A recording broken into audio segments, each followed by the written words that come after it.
Through the crystalline scope of his rifle, Master Sergeant James Cooper watches an enemy soldier break down in tears.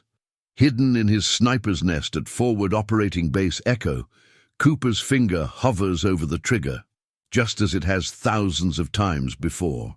But something stops him. Maybe it's the way the young soldier clutches a worn photograph, or how his shoulders shake with each sob. Against every protocol and the direct orders crackling through his radio, Cooper makes a choice that will haunt him forever. He lets the enemy go. Hours later, when columns of fire erupt from enemy flamethrower units, turning his outpost into an inferno and trapping his fellow soldiers inside, Cooper faces the brutal cost of his compassion. Could a moment of mercy become his team's death sentence? Before we jump back in, tell us where you're tuning in from, and if this story touches you, make sure you're subscribed, because tomorrow I've saved something extra special for you. The logbook's pages crackled beneath Cooper's weathered fingers. 23 years of service, and he still recorded every watch with the same methodical precision he'd learned in sniper school. Time, weather conditions, wind speed, potential threats, each detail meticulously noted in tight, angular handwriting that hadn't changed since his first deployment. Forward Operating Base Echo perched like an eagle's nest in the mountainous terrain, offering commanding views of the valley below.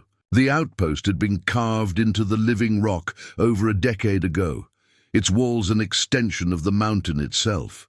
Cooper knew every inch of it, from the rough-hewn mess hall to the cramped bunks where his team caught whatever sleep they could. Between watches, his personal nest sat apart from the main structure, a sniper's hide he'd perfected over the past 18 months. The position offered a clear line of sight to 3 key approach routes, while remaining nearly invisible from below.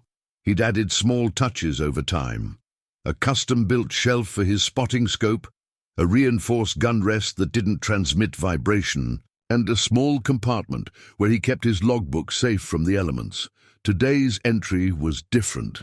For the first time in thousands of pages, Cooper found himself hesitating over the details. The morning had started routine enough. 0600, assumed watch, clear conditions, wind NW at 3 to 5 knots, visibility excellent. But how could he document what happened at 0942? What words could capture the weight of the choice he'd made? The radio beside him crackled. "Oversight, this is command. Confirm last contact." Cooper keyed his mic, his voice carrying the same steady calm it always did. "Command, Oversight. No contacts to report." The lie felt strange on his tongue, like a bitter pill that refused to dissolve. Through his scope, he could still see the exact spot where the enemy soldier had knelt, clutching that photograph like a lifeline.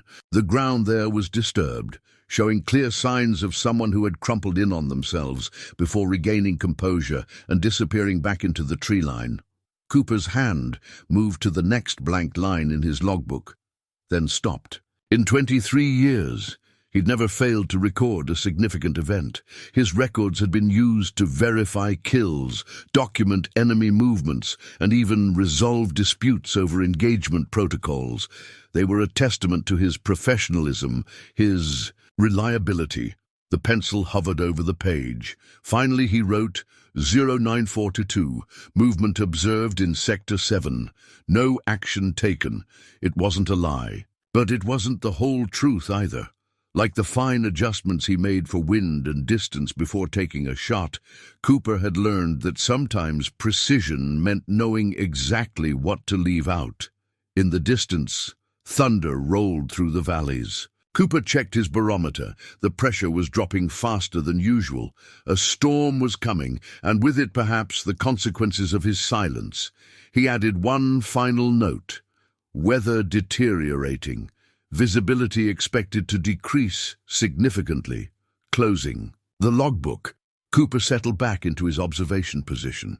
The familiar weight of his rifle pressed against his shoulder, and the well-worn grip seemed to mold itself to his hands. Through his scope, the world narrowed to the sectors he was responsible for protecting, each one carefully mapped and measured.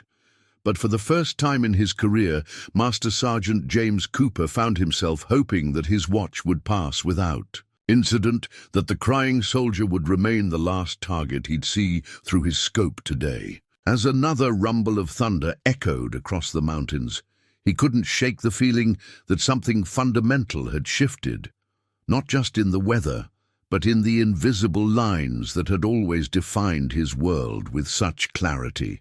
The team. Photo sat in the center of the briefing room's bulletin board, its corners curled from the constant humidity. Cooper studied the faces of his men as he waited for the evening briefing to begin. 15 soldiers had posed for that picture 3 months ago. Now there were 12. Still wearing holes in that photo with your eyes, Master Sergeant? Lieutenant. Sarah Chen dropped into the chair beside him, her medical kit clinking against the metal seat. She'd been with the unit for 2 years, earning respect not just for her skills as a combat medic, but for her uncanny ability to read the mood of the team. Just remembering, Doc.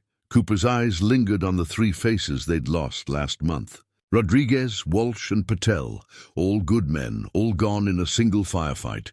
Sergeant Marcus Tank Thompson lumbered into the room, his massive frame making the standard-issue chair groan in protest. Despite his size, Tank moved with the deliberate precision of an EOD specialist who knew that one wrong move could be his last. "Weather's turning to shit out there," he rumbled, wiping moisture from his close-cropped hair.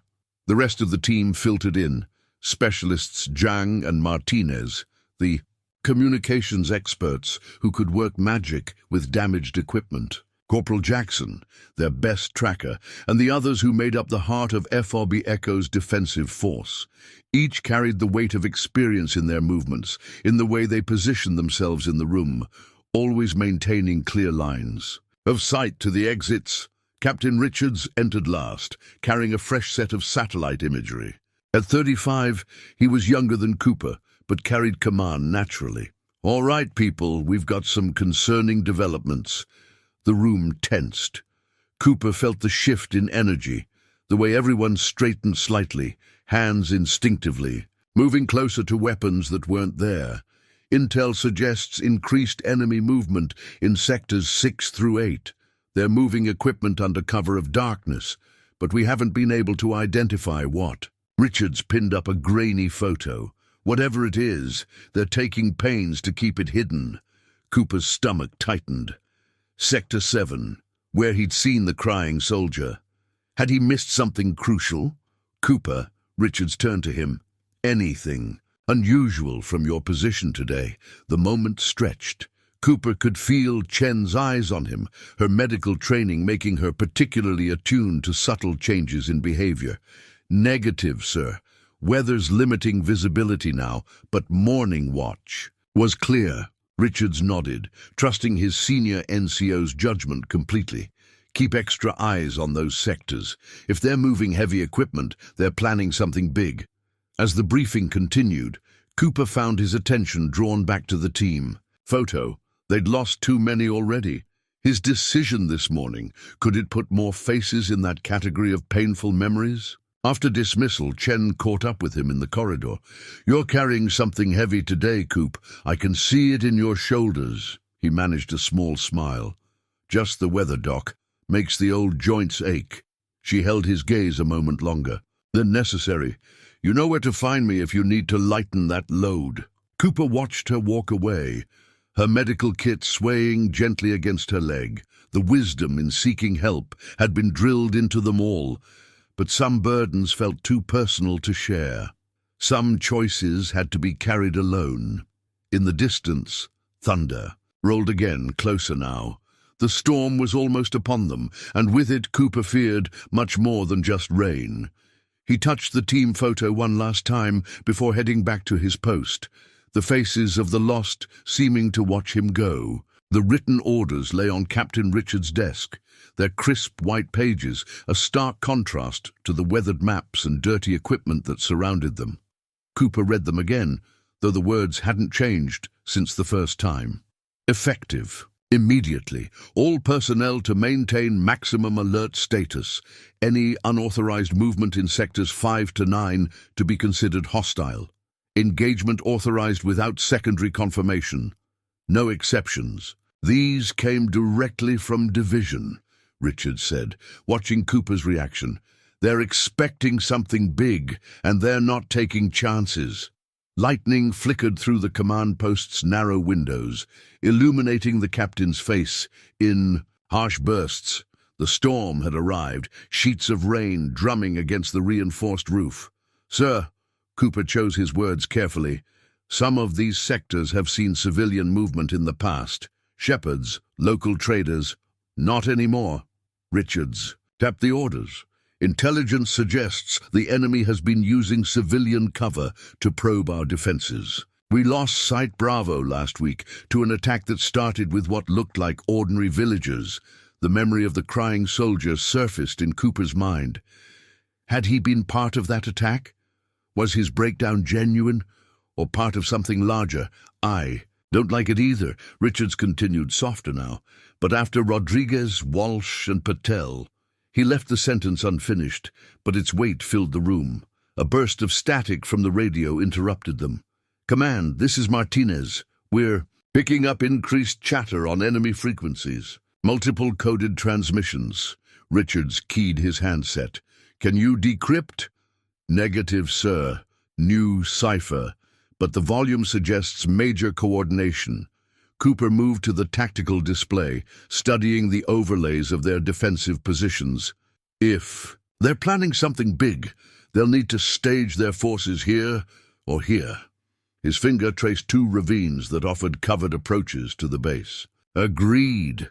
Richards straightened, decision made. "Cooper, I want you to coordinate with Thompson, position claymores along those likely approach routes. But main priority is your observation post. If they're coming, you'll see them first." "Understood." "Yes, sir." Cooper gathered the orders, tucking them into his waterproof pouch. As he turned to leave, Richards spoke again. "James." The use of his first name made Cooper pause. "We can't afford any hesitation. Not now. Whatever's coming, we need every bullet to find its mark."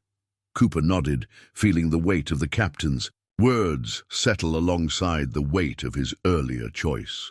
The orders crinkled in his pouch as he stepped into the rain, their absoluteness seeming to mock the shades of grey he'd discovered in his scope that morning. Tank was waiting under the shelter of the ammunition bunker, his massive frame almost filling the doorway. "Got those claymore positions marked?" 5 prime spots. Cooper pulled out his map, protected from the rain by a clear plastic cover. "But we'll need to move fast. Visibility's getting worse by the minute." They worked methodically in the downpour, placing the mines where they could do the most damage while remaining hidden from enemy detection.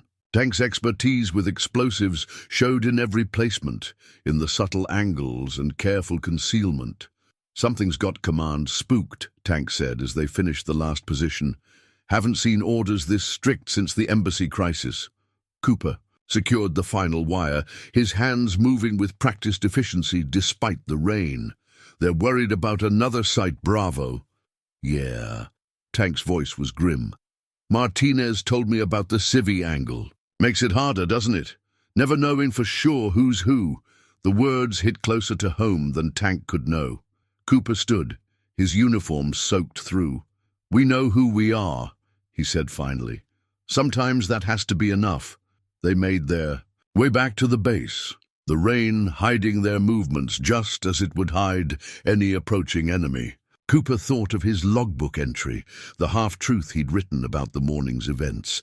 In a few hours, he'd be back in his sniper's nest, watching through his scope as the storm cleared. And this time, the orders were explicit. No exceptions. The storm had passed, leaving behind a world washed clean. Through his scope, Cooper could see water droplets still clinging to the leaves, each one catching the morning light like tiny prisms. The clarity was almost painful, every detail razor-sharp.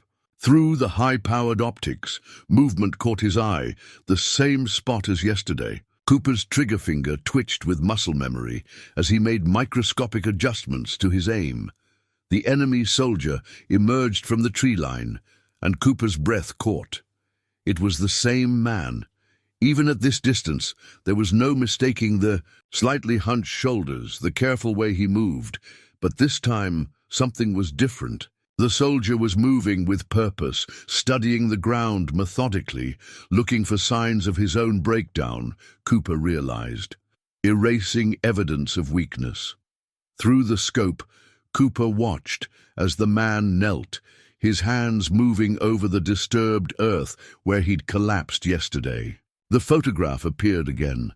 Cooper could see it more clearly now. A family group, he guessed, from the way the soldier's fingers traced its edges with such reverence. Oversight, Command. Status report. Cooper keyed his radio without taking his eye from the scope. Oversight, single contact, Sector 7, range 850 meters. He paused, requesting hold on engagement. Static filled the channel for a moment. Negative, Oversight. Orders are clear. Take the shot. The soldier was looking directly toward Cooper's position now, though there was no way he could spot the carefully concealed nest. His face was young, much younger than Cooper had realized yesterday. There was something in his expression that spoke of bone-deep exhaustion, of decisions made under duress. Contact is behaving irregularly, Cooper transmitted. Possible intelligence value, Master Sergeant. Captain Richard's voice now, steel beneath the professional calm. You have permission to engage. Weapons free. Cooper's crosshairs settled on the soldier's chest. A shot here would be clean, quick, by the book. The kind of shot he'd made hundreds of times before. The soldier pulled something else from his pocket. A pen. Cooper watched as he scribbled something on the back of the photograph, his movements urgent now. When he finished, he pressed his lips to the image, then carefully tucked it into a crevice between two rocks. A message, or a goodbye. Oversight. Take the shot. Confirm when complete. Cooper's finger tightened on the trigger. The morning was still, humidity low. Perfect conditions. The shot was there, waiting to be taken. In his scope, the young soldier stood. His eyes swept the ridge one last time, and for a fraction of a second, Cooper felt their gazes meet across the impossible distance. There was no way the soldier could see him, and yet... Master Sergeant Cooper, this is a direct order. Engage the target. The soldier turned to go, his movements no longer bearing the weight of yesterday's breakdown. Whatever decision he'd made, whatever message he'd left, seemed to have steadied him. Cooper exhaled slowly, his crosshairs following the retreating figure. One squeeze of the trigger. That's all it would take to follow orders, to maintain the bright line between duty and doubt. I've lost visual, Cooper transmitted finally. Target has withdrawn into heavy cover.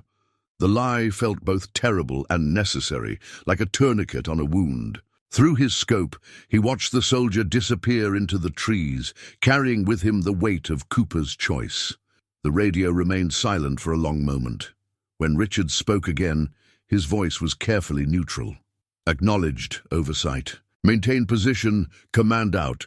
Cooper lowered his rifle slightly, the muscles in his neck protesting the long period of tension. The rocks where the soldier had hidden his photograph seemed to draw his attention like a magnet. Whatever was written on that image, whatever message had been left behind, it held answers Cooper wasn't sure he was ready to face. The morning stretched on. Quiet now, except for the occasional drip of water from saturated leaves. Cooper's scope remained trained on his sector, ever vigilant, but his thoughts kept returning to that moment of connection, real or imagined, and the growing certainty that some lines, once crossed, could never be uncrossed. Dusk settled over the mountains like a heavy blanket, bringing with it a darkness Cooper had been waiting for. The topographical map spread before him was marked with years of accumulated intelligence, patrol routes, guard positions, blind spots. Tonight, he'd use that knowledge not to take life, but to preserve his own humanity. He waited until Chen finished her evening medical rounds, waited until Tank completed his final check of the Claymore positions, waited until the base settled. into its nighttime rhythm, when even the most vigilant eyes grew heavy. "Oversight command, hourly check." Cooper keyed his mic. "Oversight, all quiet, next check at 2300. His voice betrayed nothing of his intentions. The gear he'd assembled was minimal. Night vision goggles, sidearm, combat knife, and a small pack, containing essential supplies. No rifle. It would be too cumbersome for what he had planned. The weight felt strange after so many years of carrying his sniper's weapon. The route he'd chosen appeared as a dotted line on his map, threading between known enemy positions. 850 meters had never seemed so far. He'd made the journey 1,000 times through his scope, memorizing every fold in the terrain, every patch of cover. Now he would make it with his boots on the ground. Cooper slipped out of his nest like a shadow, using the ambient noise of the bases, generators to mask his movement. The first 100 meters were the most dangerous. Here he was most likely to be spotted by his own people. But decades of fieldcraft had taught him how to move unseen, how to become part of the darkness itself. The night air was thick with leftover moisture from the storm, making the rocks treacherous under his feet. Cooper moved with deliberate precision, each step placed with the care of a man crossing a minefield. In many ways, he was. One wrong move here would trigger consequences he couldn't begin to calculate. Halfway to his objective, Cooper froze. Voices carried on the night air. An enemy patrol. He melted into the shadow of a large boulder, controlling his breathing as footsteps approached. The voices grew clearer, two men speaking in low tones about something that made them laugh quietly. Cooper's hand stayed away from his sidearm. He'd made his choice about killing today. The patrol passed within 3 meters of his position, close enough that he could smell their cigarette smoke. Neither man looked in his direction. When the sounds faded, Cooper continued his advance. The rock formation where the soldier had hidden his photograph drew closer. In the darkness, it looked different, more foreboding. Cooper approached from the blind side, using his night vision to scan for threats. The crevice was exactly as he'd seen it through his scope. Cooper's fingers found the photograph easily, its edges soft with handling. He shouldn't look at it, shouldn't risk staying exposed any longer than necessary. But something compelled him to withdraw it carefully, to turn on his red lens flashlight for just a moment. The image showed a family, mother, father, 2 young children. On the back, in hurried handwriting, "If found, tell them I tried to stop it. Tell them I couldn't live with what we're planning. God forgive me." Cooper's blood ran cold. The message wasn't a goodbye, it was a warning. A twig snapped behind him. Cooper spun, dropping into a crouch, but he was too late. The enemy soldier, the same one he'd watched through his scope, stood 10 meters away, an assault rifle pointed at Cooper's chest. "I knew someone would come," the soldier said in accented English. His voice was steady now, none of yesterday's emotion showing. "I hoped it would be you, sniper." Cooper remained still, his hands away from his weapons. "You knew I was watching." "I knew someone was watching. Yesterday, when you didn't shoot." The soldier's rifle didn't waver. "I thought maybe there was still humanity left in this war." "The photograph," Cooper said carefully. "Your warning." "What are they planning?" The soldier's face tightened with what might have been pain. "Something terrible. Something I cannot stop alone." He seemed to come to a decision. "They will begin soon. The flamethrowers." Gunfire erupted from the darkness. The soldier's eyes widened in surprise as impacts threw him backward. Cooper rolled behind the rocks, drawing his sidearm, but there was nowhere to shoot. The attackers were firing from multiple positions, their muzzle flashes brief stars in the night. When the shooting stopped, Cooper risked a look. The soldier lay motionless, his rifle thrown clear by his fall. In the distance, voices called to each other in sharp commands. Cooper retrieved the photograph from where he dropped it, tucking it securely away. The soldier's warning had been cut short, but 2 words echoed in Cooper's mind. The flamethrowers. More. Voices approached. Cooper took one last look at the fallen soldier, the man whose moment of humanity had sparked his own, then began his withdrawal. The route back to Fob Echo would be more dangerous now, with the enemy's attention drawn to this area, but he had to make it, had to warn them. Whatever was coming, his team needed to know. The darkness swallowed him as he moved, each step carrying him further from the evidence of his crossed line. Behind him, emergency flares began to illuminate the area where the soldier had fallen, turning night into artificial day. Cooper thought of his logbook, of the half-truth he'd written about yesterday's watch. When this was over, if he survived, he would write the full truth, not just about what he'd seen, but about what that moment of shared humanity had cost, and what it might yet cost them all. The flares cast his shadow ahead of him as he ran, stretched and distorted like the line between right and wrong he'd chosen to cross.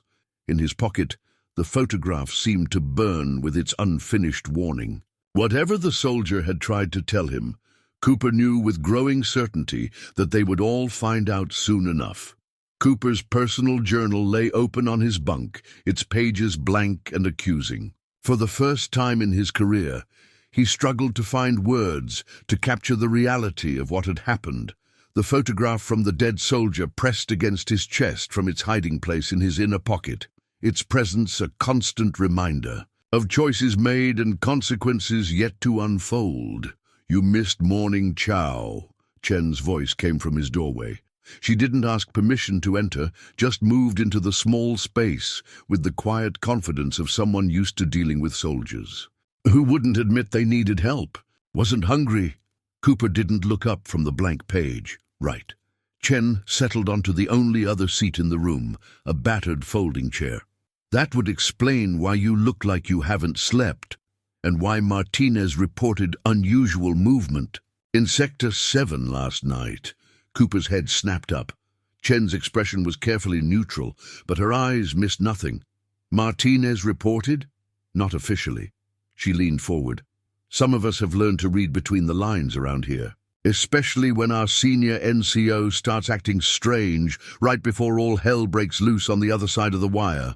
Through the narrow window of his quarters, Cooper could see increased activity in the compound. Extra patrols, weapons being cleaned, ammunition being distributed. The base was preparing for something, even if they didn't know what. Sarah. He rarely used her first name. Sometimes the right thing and the smart thing aren't the same thing.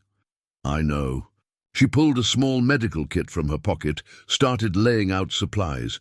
"Just like I know those cuts on your hands didn't come from staying in your nest all night." "Hold still." Cooper let her clean the scrapes he'd gotten climbing over rocks. In the dark, her touch was professional, efficient, but there was understanding in her silence.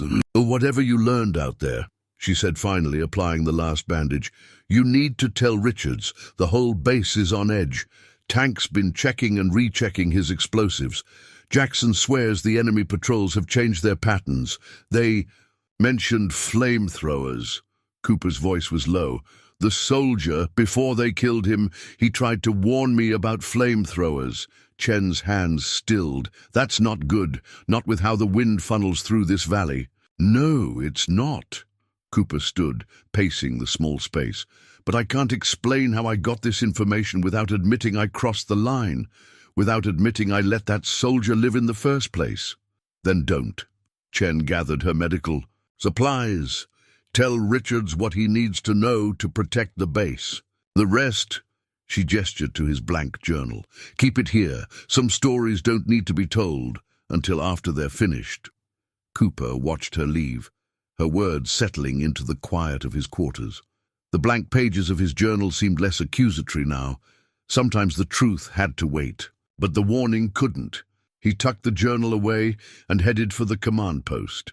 Behind him, the wind picked up, carrying with it the faint scent of oil and metal from the valley below. Whatever was coming, Fob Echo needed to be ready. Shaka, weight of the photograph pressed against his chest with each step, reminding him that sometimes the greatest dangers came not from the choices we made, but from the truths we discovered too late. The weather report crackled through Martinez's radio, its clinical precision at odds with the mounting tension in the command center. High-pressure system moving east. Wind speeds expected to increase to 30 knots by nightfall. Clear visibility. Cooper studied the meteorological overlay on the tactical display, noting how the predicted wind patterns aligned perfectly with the valley approaches to Fob Echo. Too perfectly. What had seemed like a defensive advantage, the high ground, the natural funneling of the terrain, now felt like a potential trap. "These wind conditions," Cooper said, keeping his voice steady as he addressed Captain Richards, "they could be problematic if the enemy deploys incendiary weapons." Richards looked up sharply. "That's specific intelligence, Master Sergeant. Care to share its source?" "Multiple indicators, sir. Changes in enemy patrol patterns, unusual equipment movements." Cooper met his commander's gaze. "And chatter about flamethrower units." The captain's eyes narrowed, but he didn't press further. Instead, he turned to Tank. "Thompson, what's our status on fire suppression equipment?" "Limited, sir." Tank's massive frame seemed to tense with frustration. "Standard extinguishers in all bunkers, emergency water reserves. But if they hit us with military-grade incendiaries, we're screwed," Jackson finished bluntly, pointing to the tactical display. "These approach vectors, with these winds, they could turn the whole ridge into an inferno." Cooper felt the photograph pressing against his chest, its warning burning like the fire they all feared. He should tell them everything. About the soldier, the crossing, the interrupted warning. But Chen's advice echoed in his mind. Tell them what they need to know. "Sir," Cooper said, "recommend we request immediate air support standing by. If they're planning what I think they're planning, we'll need a quick reaction force." Richard studied the map, his expression grim. "Already done. But with these winds, helicopter operations will be severely restricted.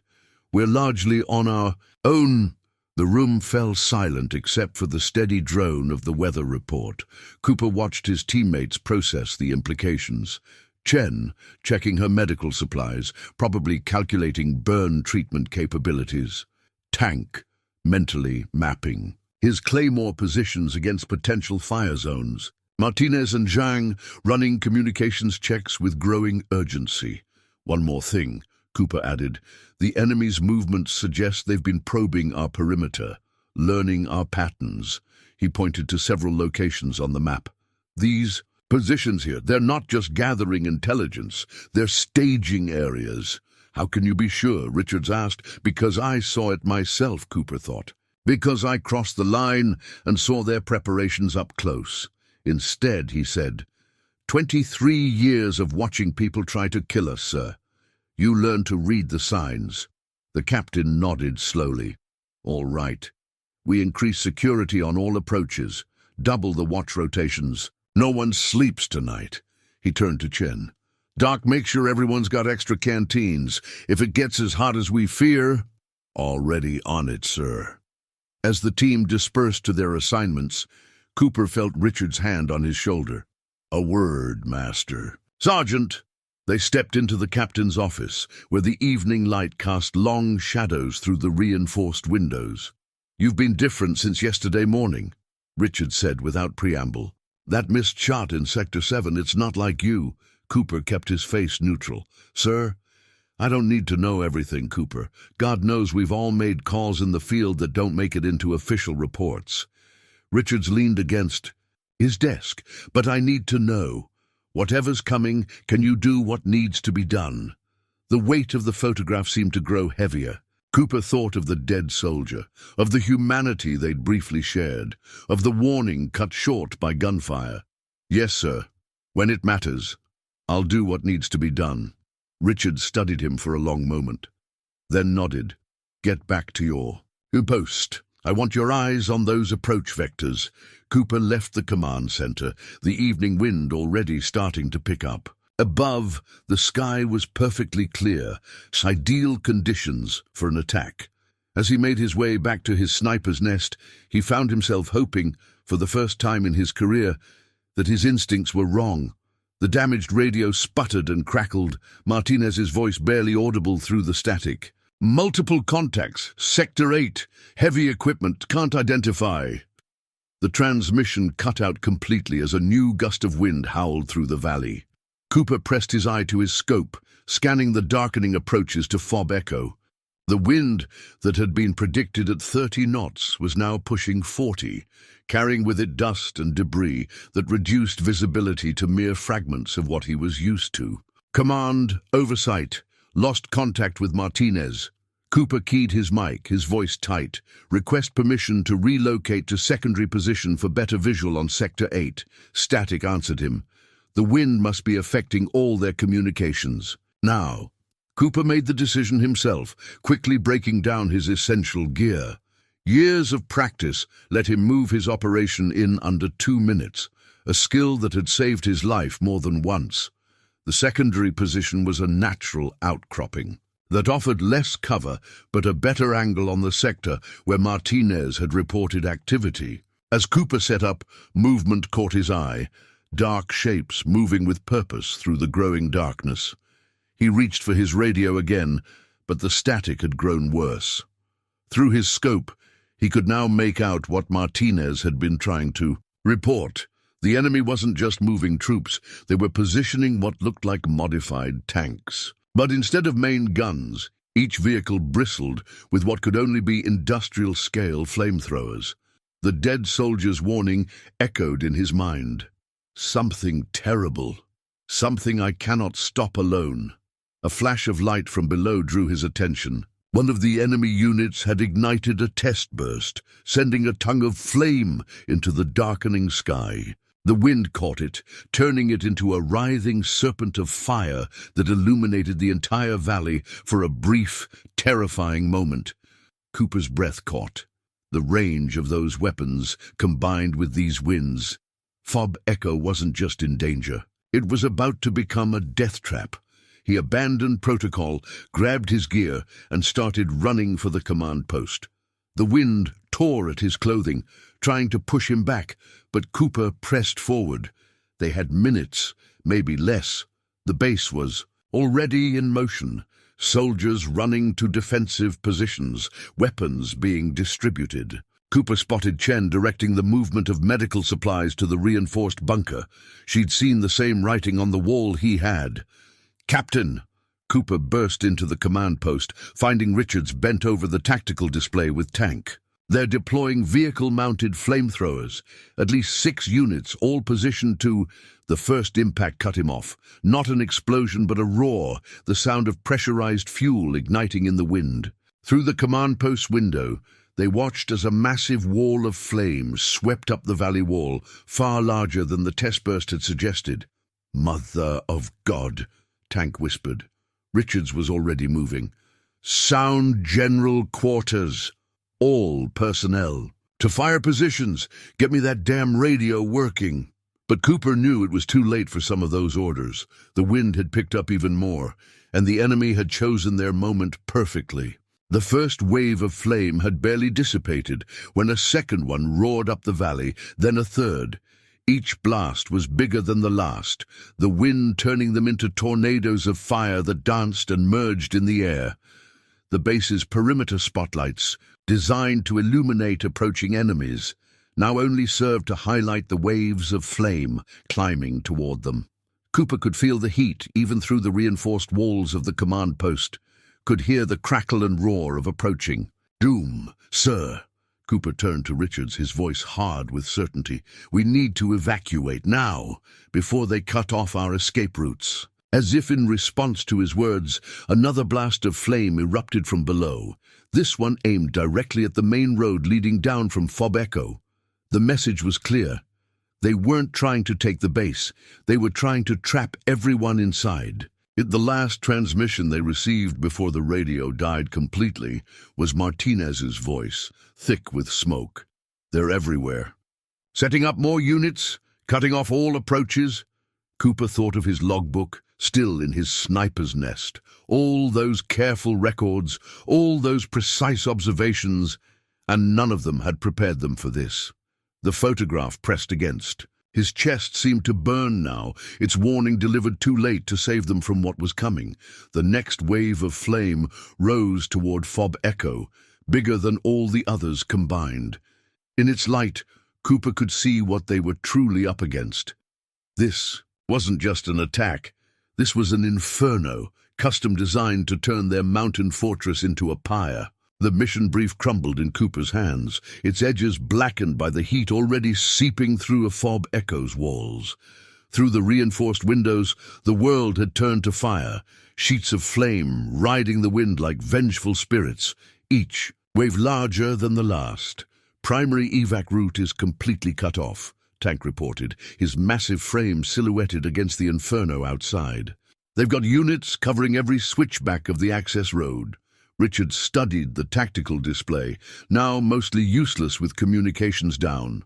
Secondary routes? The goat trail to the north might...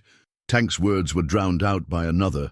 Rora's flames swept past the windows, close enough to make the glass crackle with heat. Might what? Get us killed slower? Jackson's voice was sharp, with fear barely contained. Those paths are exposed. They'll see us coming. Cooper moved to the window, using his sniper's training to read the pattern of the attack. The enemy wasn't just spraying fire randomly. They were methodically cutting off each potential escape route, herding everyone deeper into the base. The realization hit him like a physical blow. They're not trying to kill us quickly, he said, his voice carrying even over the roar outside. They're trying to cook us, turn the whole base into an oven. The truth of it settled over the room like a shroud. Fob Echo's defensive positions, its thick walls and reinforced bunkers, everything that made it strong was now working against them, containing the heat, trapping them inside their own fortress. Cooper's right, Chen said, entering with her. Medical kit already showing signs of heat damage. Temperatures rising fast. The infirmary's becoming uninhabitable. We need to move the wounded deeper underground. A massive explosion rocked the base. Tank rushed to the window. Ammunition cook-off in Bunker 3, the heat setting off the stored rounds. Richards made his decision. We evacuate now, before we lose anything else. Chen, get your patients. Moving. Tank, rig whatever explosives we have left. Create some diversions. Jackson, get everyone you can to the lower levels. Cooper, sir! Martinez burst in, his communications gear abandoned, face streaked with soot. We've got men trapped in the eastern observation post. Structures holding for now, but they're cut off by the flames. Cooper felt the photograph press against his chest, remembering the dead soldier's warning.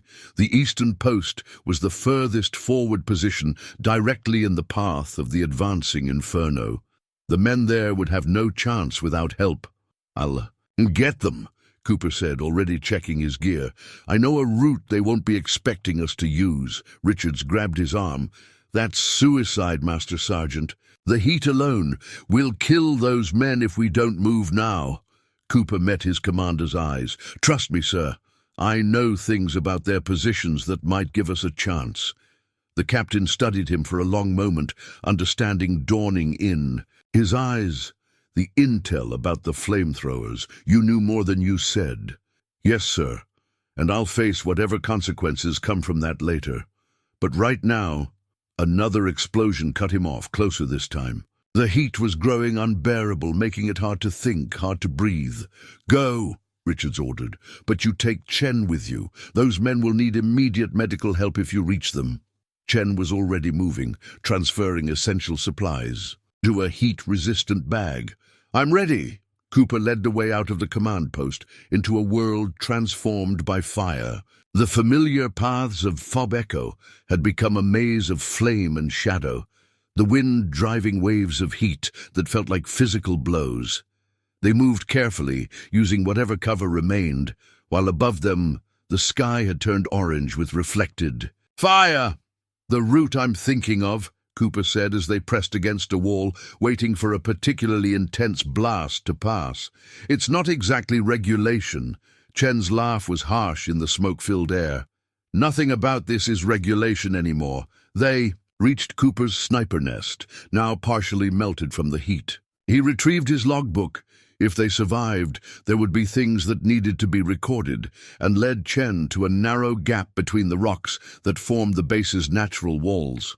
The enemy soldier I encountered, Cooper chose his words carefully. He used this route.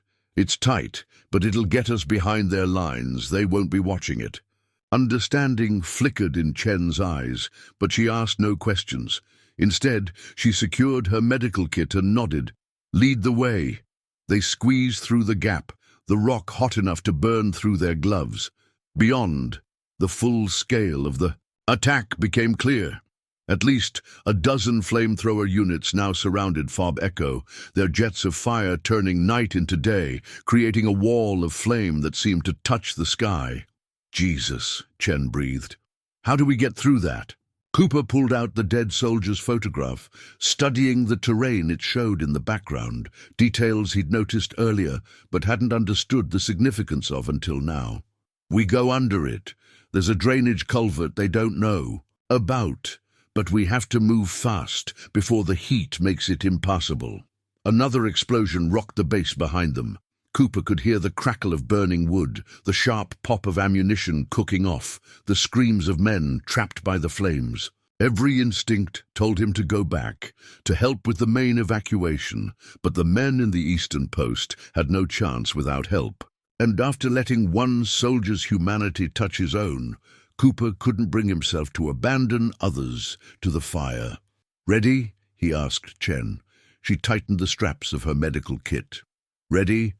But Cooper, when this is over, you and I are going to have a long talk about what really happened out here." He managed a grim smile. "If we survive this, Doc, I'll tell you everything." Together, they began their desperate race against the flames, moving through a world where everything familiar had been transformed into a landscape of fire and shadow. Behind them, Fob Echo burned like a beacon against the night sky.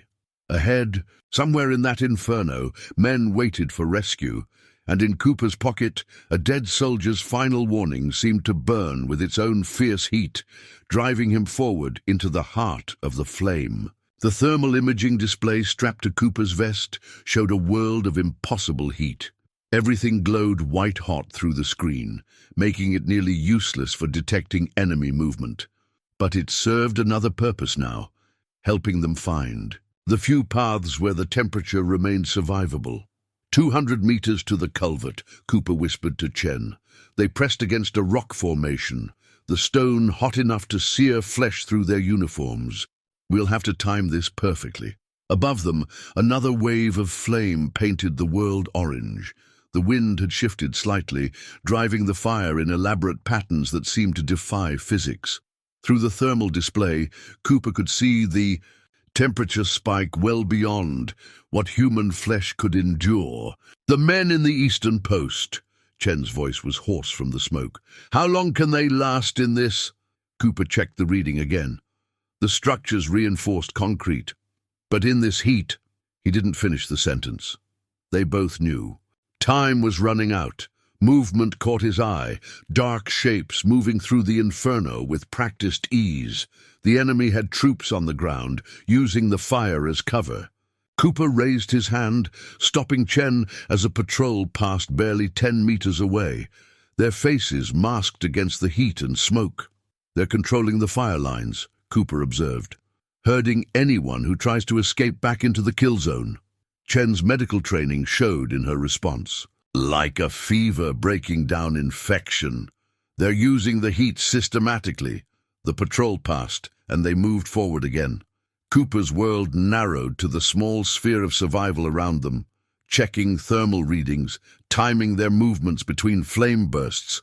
Staying low, where the air was marginally more breathable, they found the culvert exactly where the dead soldier's photograph had suggested it would be. The metal tube was already hot to the touch, but the thermal display showed it remained passable. "Barely. This is going to hurt," Cooper warned. Chen's smile was fierce in the firelight.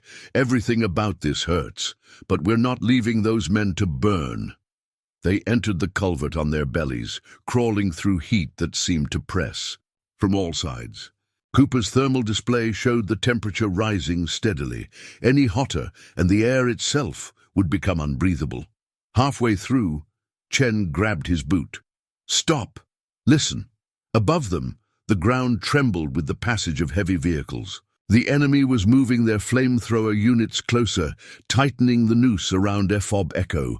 The vibrations sent hot dust raining down on them as they waited, every second feeling like an eternity in the superheated tube.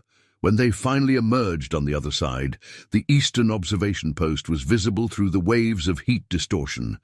Its concrete walls glowed dully in the thermal display, but miraculously, some areas still showed cooler signatures. Places where men might still be alive. 3 soldiers inside, Cooper confirmed through his scope. They've sealed themselves in the innermost room. Can they see us? No, but they'll hear this. Cooper pulled out his backup radio, switched to the emergency frequency, the same one he'd heard the dead soldier using. Echo 3, this is Oversight. Do you copy? Static crackled, then a voice, weak but clear. Oversight, we're trapped, air's getting thin, it's bad. Hold on, we're coming to you, but we need a distraction. Cooper turned to Chen. The enemy's attention is focused on the main base. They're not watching their backs. If we can, a massive explosion cut him off. From the main compound, a fireball rose into the night sky. Tank's handiwork, Cooper realized. The demolitions expert was covering the main evacuation, giving them their chance. That's our distraction, Cooper said. Move, now. They sprinted through heat that tried to stop their hearts, past burning equipment and patches of ground that had become liquid with temperature. Chen's medical kit bounced against her back as they ran, the supplies inside their last hope for the men trapped ahead. The eastern post loomed before them, its walls radiating stored heat like a forge. But Cooper had been right. The enemy wasn't. Watching this side, they'd never expected anyone to come through their own lines of fire to attempt a rescue. They reached the door just as another wall of flame rose behind them. Cooper thought of the dead soldiers' warning, of choices made and lines crossed, of how sometimes survival meant breaking all the rules. "Ready?" he asked Chen, his hand on the scorching door handle. She nodded, already pulling medical supplies from her kit. "Let's get our men." The Medal of Honor citation hung in Cooper's mind as he breached the eastern post's door, disregarding his own safety to save his fellow soldiers. The words seemed to mock him now, as acrid smoke poured from the opening and heat struck, like a physical blow. "Jenkins! Matthews!" Chen called out, her voice carrying over the roar of the inferno outside. "Sound off!" A weak cough answered from the inner room. "Here! We're here!" They found the 3 soldiers huddled in the furthest corner, where the concrete walls provided the most protection from the heat. Jenkins, the youngest, was unconscious. Matthews could barely speak, and Rodriguez's skin showed signs of severe burns. Chen moved with practiced efficiency, pulling supplies from her kit. "They're in bad shape. Smoke inhalation, burns, dehydration. We need to move them now." Cooper checked his thermal display. The reading made his blood run cold. Temperatures still climbing. The whole structure could go up. "Then we move," Chen said, already preparing Jenkins for transport. "Help me with—" The radio crackled. "Oversight Command, do you copy?" Richard's voice was strained. "Enemy units are shifting position. Whatever you're going to do it fast. We're losing our diversion." Cooper moved to the observation slit, using his scope to scan the burning landscape. The captain was right. The flamethrower units were repositioning, creating new patterns of fire. Soon, their exit route would be cut off. "We'll never make it back through the culvert with 3 casualties," Chen said, reading his thoughts. Cooper's hand touched the photo in his pocket. The dead soldier's route had gotten them this far. Maybe. There's another way. The ridgeline. If we time it right, use the smoke for cover. An explosion rocked the post, closer than any before. Through his scope, Cooper saw what was coming, a massive wall of flame larger than any previous wave, bearing down on their position. "Everyone down!" Cooper grabbed Chen, pulling her and Jenkins behind an equipment bank as the fire rolled over. The post. The heat was unbearable, the air itself seeming to burn in their lungs. When it passed, Matthews was screaming. The blast had ignited his uniform. Chen moved instantly, using her last canteen to douse the flames while Cooper checked. Rodriguez finding him miraculously still breathing. "Cooper," Chen's voice was deadly serious. "We have minutes, maybe less." He knew what she wasn't saying. In their current condition, the wounded men couldn't move fast enough to escape. Not all of them. The same calculation he'd made 1,000 times through his scope now faced him again. Who lives, who dies? The Medal of Honor citation flashed again in his memory. He'd earned it, saving his entire team from an ambush, refusing to leave anyone behind. But this was different. This was... The photo pressed against his chest, and suddenly Cooper understood. The crying soldier had faced a similar choice. Between duty and humanity. He'd chosen to warn them, to try to save lives, even knowing it would cost him everything. "Chen," Cooper said, his decision made. "Get ready to move them. I'll buy us time." "How?" She saw the look in his eyes. "No, you can't possibly. The enemy units are coordinating their fire patterns. If someone disrupts that coordination..." He checked his sidearm, made sure it was fully loaded. A single shooter, moving through their lines, could force them to adjust their aim, create gaps. That's suicide. Maybe. Cooper handed her his thermal display. "But it'll give you a chance to get them out along the ridge. The display will show you the safe routes between flame waves." Chen grabbed his arm. "James, this isn't like your Medal of Honor mission. There's no coming back from this." Cooper smiled grimly. "Sometimes the right thing and the smart thing aren't the same thing. You told me that." He pulled out the dead soldier's photograph, handed it to her. "Make sure command gets this. They need to understand what happened here. All of it." Before she could argue further, Cooper moved to the door. The night beyond was a hellscape of fire and shadow, but now he saw it differently. Not as an inferno of death, but as a series of tactical problems to be solved. "One shot, one movement at a time. Give me 3 minutes," he said. "Then move fast and don't look back." He stepped out into the flames, already plotting his route through the enemy lines. Behind him, he heard Chen begin preparing the wounded for movement, her voice steady despite everything. The Medal of Honor citation had praised his valor under fire. Now, surrounded by an ocean of flames, Cooper would earn those words all over again. The weapons cache inventory had shown their desperate situation clearly. Limited ammunition, no heavy weapons, nothing designed for the inferno they now faced. But Cooper had spent a lifetime learning to work with what he had. His first shot caught the enemy completely by surprise. The operator of the nearest flamethrower unit jerked backward, his finger clenching on the trigger. The stream of fire went wide, forcing the adjacent unit to adjust their position. Just as Cooper had predicted, he was moving before the sound of the shot faded, using the smoke and heated air to mask his position. 23 years of experience guided every step, every decision. The enemy had created a killing ground of flame, but they'd forgotten one crucial detail. Fire wasn't just destruction. It was cover.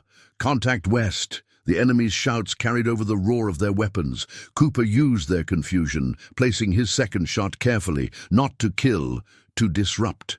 The bullet struck the fuel line of another unit, forcing its crew to shut down or risk explosion. A gap opened in the wall of flame.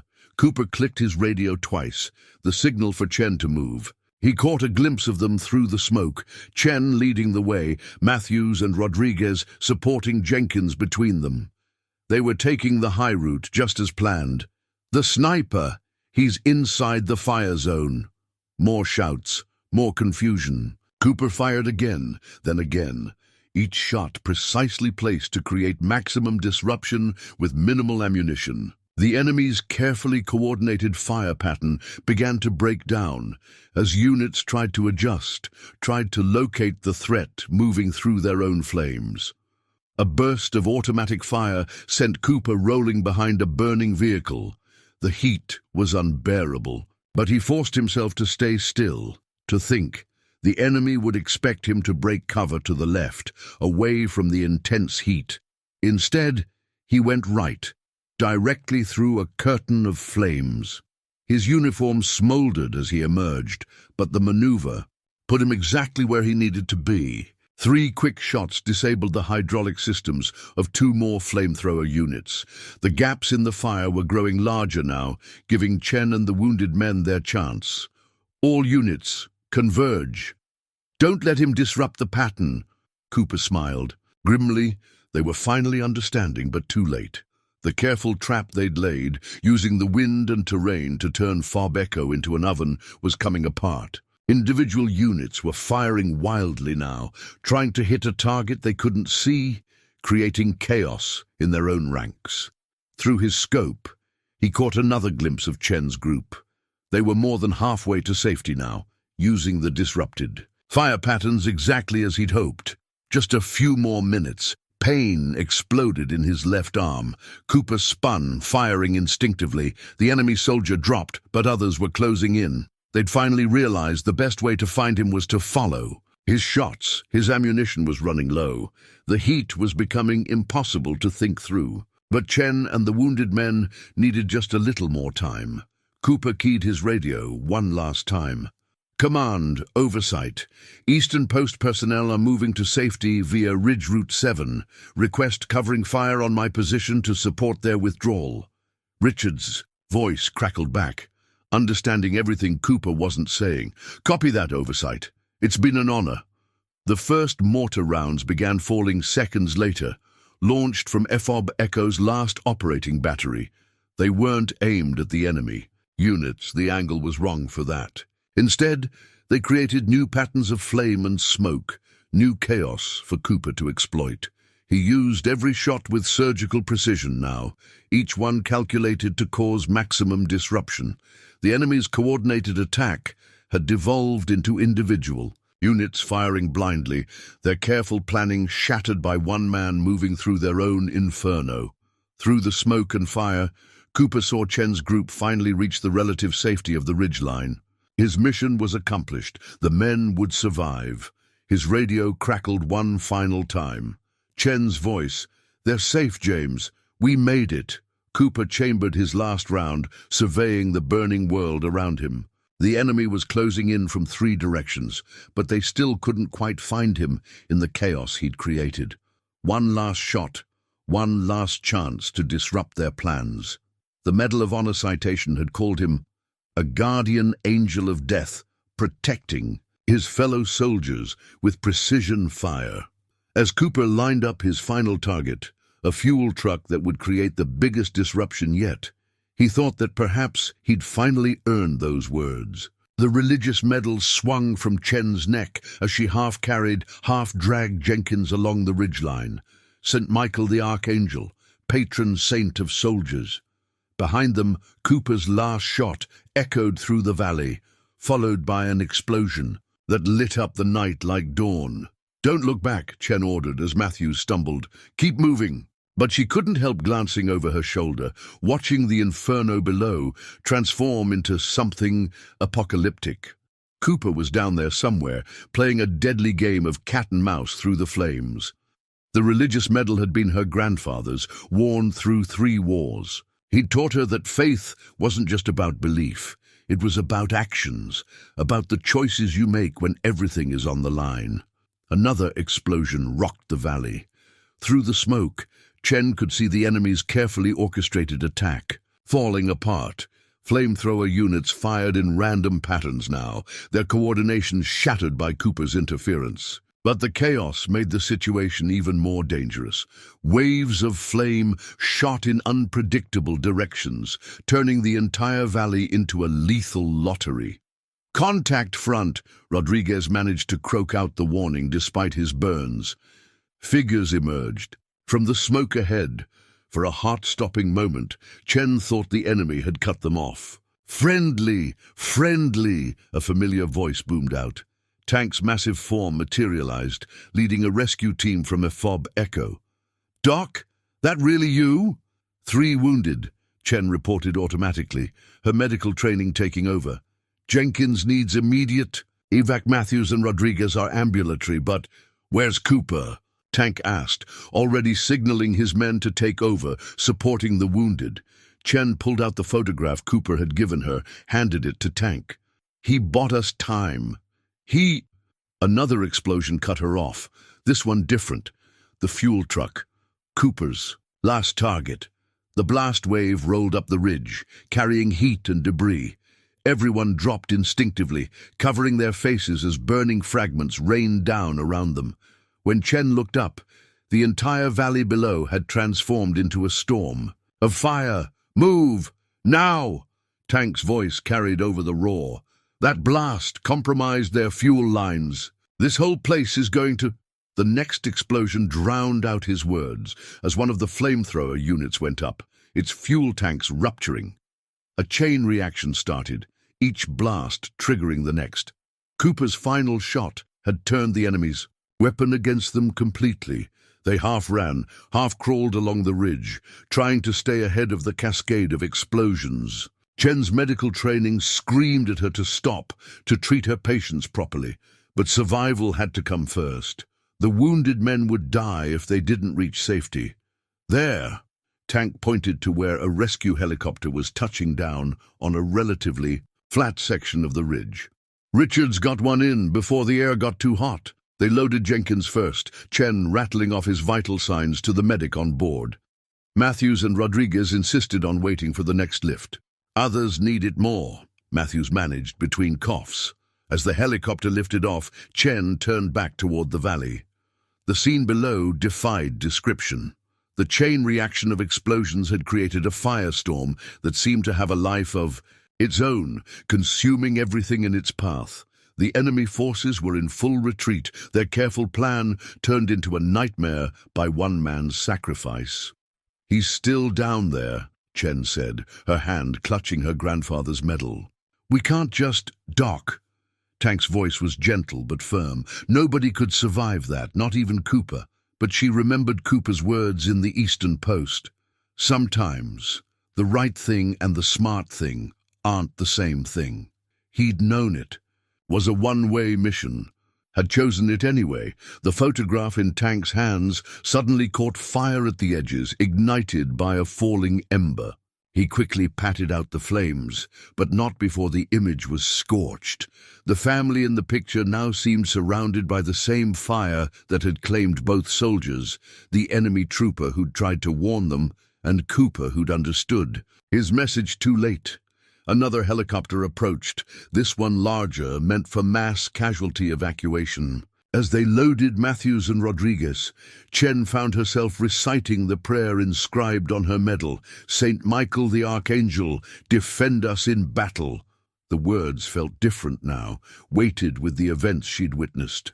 Cooper had been their defender, their guardian angel moving through the flames. His last acts hadn't just saved the men from the Eastern Post. The chaos he'd created had given Fob Echo's entire garrison time to evacuate.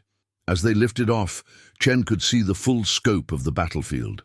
The enemy's retreat had turned into a rout as their own weapons turned against them. The valley that had nearly become their tomb was now their salvation, the flames forcing everyone, friend and foe alike, to fall back. The radio crackled with reports from other units. The enemy's assault on Fob Echo had been part of a larger offensive, but with their flamethrower units destroyed, the entire operation was collapsing. Cooper's sacrifice had implications beyond just their survival. Last transmission from Oversight, the pilot reported, having monitored the frequencies. Just before the fuel truck went up. "Want to hear it?" Chen nodded, not trusting herself to speak. Cooper's voice filled the helicopter, calm even at the end. "Command, Oversight. Mission accomplished. Tell them sometimes mercy wins." The recording ended there, lost in static and the roar of explosions. Chen touched her medal again, thinking of choices made and lines crossed. Cooper had chosen mercy when he could have taken the shot, had chosen sacrifice when he could have stayed safe. The helicopter banked away from the inferno, carrying them toward a forward medical station. Below, Fob Echo burned like a funeral pyre against the night sky. But because of one man's choices, both the shot not taken and the final shots that saved them, its garrison would survive to fight another day. Chen finally allowed herself to feel the burns, the smoke in her lungs, the exhaustion of their desperate. A flight. The photograph was safe in Tank's vest pocket, its warning delivered at last. The enemy soldier's final message and Cooper's last act of defiance would be remembered. Sometimes mercy wins, she whispered, watching the flames recede behind them. The words felt like both a prayer and a promise. The medical report lay open on Captain Richards's makeshift desk at the forward operating station. 37 wounded, 12 with severe burns, but miraculously only 3 dead from the entire FOB Echo garrison. Numbers that seemed impossible, given what they'd survived. He knew, Richard said quietly, studying the scorched photograph Chen had placed before him. Cooper knew about the flamethrowers before the attack. That's why he was so insistent about the wind conditions. Chen nodded, her hands still bandaged from her own burns. The enemy soldier tried to warn us, left this as his message. Cooper found it, understood what it meant, but there wasn't time. There's something else. Richards pulled out Cooper's logbook, recovered from his sniper's nest after the fire had died down. The day before the attack. He let that soldier live, didn't he? Chose not to take the shot. Yes, sir. Chen watched the captain's reaction carefully. He crossed the line to recover the warning. Violated direct orders. Richards was silent for a long moment, turning the pages of the logbook. The last entry was unfinished, breaking off mid-sentence as Cooper had rushed to respond to the crisis. Some might call that treason, he said finally, and others would call it the most human thing a soldier can do. Tank's deep voice carried from the doorway. Seeing the person behind the weapon, that's what Cooper always did best. The captain looked at the casualty numbers again. His choices saved most of the garrison, but regulations require me to report, sir. Chen's voice was firm. The enemy, soldiers' warning and Cooper's final actions prevented a massacre, not just at Echo, but likely across the entire front. Their flamethrower units were meant to be their decisive weapon in this offensive. Now they're gone. Through the medical station's windows, they could still see the glow from the valley where FOB Echo had stood. The firestorm had finally burned itself out, leaving behind a landscape transformed by flame. Search teams had found no trace of Cooper's body. Jenkins is awake, Chen reported, changing the subject. He says Cooper talked to him during the rescue, kept him conscious, told him that sometimes the hardest choices are the ones that save us. Richards picked up the scorched photograph. The image was barely visible now, but the message on the back remained clear. A soldier's final attempt to prevent a slaughter answered by another soldier's ultimate sacrifice. The official report, the captain said slowly, will state that Master Sergeant James Cooper died heroically defending his fellow soldiers. His actions under fire were in keeping with the highest traditions of military service. He looked at Chen. The rest, the warning, the choices he made, that becomes part of Echo's own history, the story we tell ourselves. Tank nodded approvingly. A story about how mercy can be as powerful as any weapon. A commotion outside drew their attention. One of the search teams was returning, carrying something wrapped in a burned tactical vest. Chen's breath caught as she recognized Cooper's custom-modified scope somehow survived the inferno. Sir, the team leader reported, we found this near the fuel truck and tracks leading away from the blast zone, like someone walked out of the fire. Richards exchanged glances with Chen and Tank. The impossible hope hung unspoken between them. Keep searching, the captain ordered. But quietly, no official reports until we know more. After the team left, Chen touched her grandfather's medal. Cooper told me once that some stories don't need to be told until they're finished. And this one isn't finished yet, Tank rumbled. Richards carefully closed Cooper's logbook. No, he agreed. I don't believe it is. Through the window, dawn was breaking over the mountains. The first light revealed glimpses of the devastation Below, but also something else.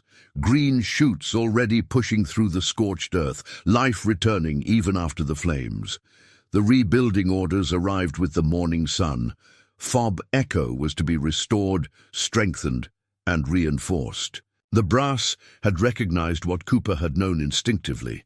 The position was too valuable to abandon, even after the inferno.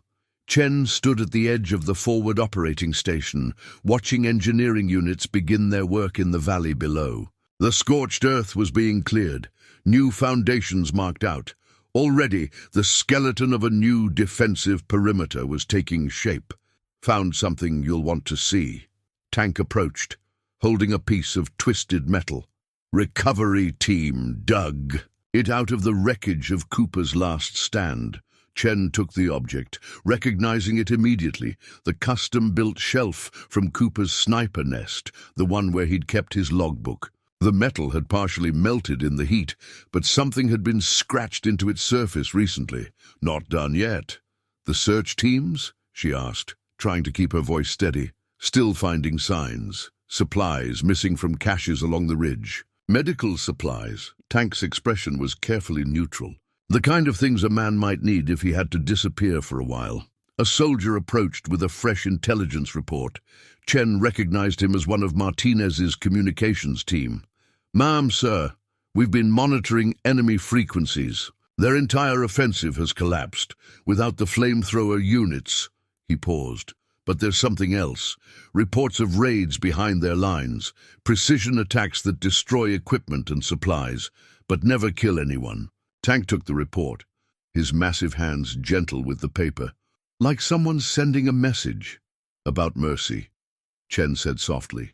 The valley wind carried the sounds of reconstruction, machinery, shouted orders, the steady work of rebuilding. But it also carried something else. Hope. Every survivor of that night had been changed by what they'd witnessed, by one man's choice to see the humanity in an enemy, and how that choice had ultimately saved them all. Richards joined them, his uniform still showing signs of smoke damage. "The new Fob Echo will have better fire suppression systems, improved escape routes. We're learning from what happened." "And the other lessons?" Chen asked. "About mercy, about the choices we make? Those don't go in any official report." Richards managed a small smile. "But they'll be remembered, passed down. The story of two soldiers, enemies, who chose humanity over hatred, and how that choice rippled outward, saving more lives than any tactical victory." Tank pointed to where Cooper's sniper nest had been. "We're rebuilding his position exactly as it was. Same angle, same sight lines. For when he comes back." Chen asked if he comes back, Richards corrected gently. "But either way, that post will stand as a reminder of what one person can do when they listen to their conscience instead of just their orders." The morning sun climbed higher, drying the dew on the new grass that was already beginning to grow through the ashes. Nature itself seemed determined to erase the scars of that fiery night. But some marks would remain, not as scars, but as lessons. Chen touched her grandfather's medal, remembering Cooper's last transmission. Sometimes mercy wins. In the valley below, the reconstruction teams worked steadily, building something new from the ashes of what had been destroyed, just as they were all rebuilding themselves, transformed by what they'd witnessed. "Life goes on," Tank rumbled philosophically. "Yes," Chen agreed, her fingers tracing the scratched message on the twisted metal shelf. "And some stories don't end. They just change into something new." Above them, a hawk circled lazily on the morning thermals, riding the same winds that had once carried flames. Now those winds carried something different, the sounds of rebuilding, of survival, of hope. And perhaps, somewhere out there, they carried the footsteps of a sniper who had chosen mercy over duty, and in doing so had saved them all. The enemy soldier's letter appeared on Chen's desk 3 weeks after the fire. It arrived in a scorched envelope with no return address, accompanied by a single brass bullet casing. Her hands trembled slightly as she unfolded the pages, recognizing Cooper's distinctive handwriting on a small note attached, found this in his quarters. His name was Michael Chen. No relation, but maybe that's not the important part. The letter itself was written in a hurried hand, dated the morning of the soldier's breakdown, the day Cooper had first chosen not to pull the trigger. My dearest family, if you're reading this, then I've either succeeded in warning them or died trying. I cannot be part of this plan. The flamethrowers, the targeting of medical facilities, the intentional burning of escape routes, this is not war. This is massacre. 20 years I've served, believing I was protecting you. But last night, watching the test fires, seeing what these weapons do, I heard a child's laughter in my dreams. Was it our maze, or was it the laughter of children I'll never meet, who will burn if I stay silent? Some will call me traitor. Let them. I choose to betray orders rather than betray my humanity. Chen had to stop reading for a moment, her grandfather's medal suddenly heavy against her chest. The enemy soldier, Michael, had faced the same choice Cooper would later face. Duty versus conscience, orders versus mercy. The letter continued. I've seen their sniper watching from the ridge. For 3 days now, he's had chances to kill me, but something holds him back. I see in him what I feel in myself, a recognition that beneath our uniforms, we're all just trying to protect what we love. Perhaps he'll be the one to find this warning. Perhaps he'll understand that sometimes the greatest courage is in the shots we choose not to take. Tank's heavy footsteps approached her office. Doc, you okay? You look like you've seen a ghost. Maybe I have. She handed him the letter. Cooper found this. The soldier. He had a family, a daughter named May. He was a 20-year veteran who chose to die rather than be part of a massacre. Tank read silently, his usual stoic expression softening. 2 men, same choice, same recognition of humanity in each other. And now the raids. Behind enemy lines, Chen mused. Disrupting operations but never killing, like someone's carrying on both their legacies. The bullet casing caught the morning light. Chen picked it up, examining it closely. It was from Cooper's sidearm, his last round, unfired. He's still out there, Tank said quietly. Still choosing mercy over vengeance. Not just him. Chen touched the letter gently. Michael's warning, Cooper's sacrifice, they've started something. The men talk about it, about choices, about seeing the person behind the weapon. Through her window, she could see the newly rebuilt fob echo rising from the ashes. The sniper's nest had been restored exactly as it was, but with one addition, a small plaque bearing no names, only the words, "Sometimes mercy wins." The brass wanted a hero story, Tank rumbled, about a sniper who died saving his men. But the real story is better, Chen said. It's about 2 men who never met, but who recognized the same truth, that humanity survives in the choices we make, in the mercy we choose to show. She carefully folded the letter, placing it with the photograph in a secure pocket near her heart. Outside, the wind had shifted, carrying the promise of rain. New grass was growing thick and green where the flames had scorched the earth, as if nature itself was teaching them about renewal and second chances. Some stories don't end, Chen said, remembering Cooper's words. They just change into something new. Tank nodded toward the distant ridgeline. Speaking of changes, there's been movement up there, like someone's watching over us. Chen smiled, touching her grandfather's medal. Guardian angels come in many forms, she said. Sometimes they even carry sniper rifles. The wind carried the sound of hammers and saws from the rebuilding below, but it also seemed to carry something else. The whispered reminder that in the darkest moments, humanity survives in the choices we make, in the mercy we choose to show, in the recognition that beneath our uniforms and our causes, we're all just trying to protect what we love. The new team photo hung in Fob Echo's briefing room, showing faces both familiar and fresh. Chen stood in the center, her grandfather's medal catching the light. Tank's massive form dominated one side, while Martinez and his communications team clustered on the other. The rebuilt base had been operational for a month now, stronger than before. But it was the empty space in the photo that told the real story, a space left deliberately vacant where a sniper should have stood. Not as a memorial to the dead, but as a reminder that some guardians watch from shadows, choosing mercy over vengeance, humanity over hatred. Each morning, the sun still rose over the valley where two soldiers had made choices that changed everything. And sometimes, in the quiet hours before dawn, the sentries would report the crack of a single shot from the distant ridges, never killing, only warning. A reminder that sometimes the greatest victories come not from the shots we take, but from the ones we choose to hold.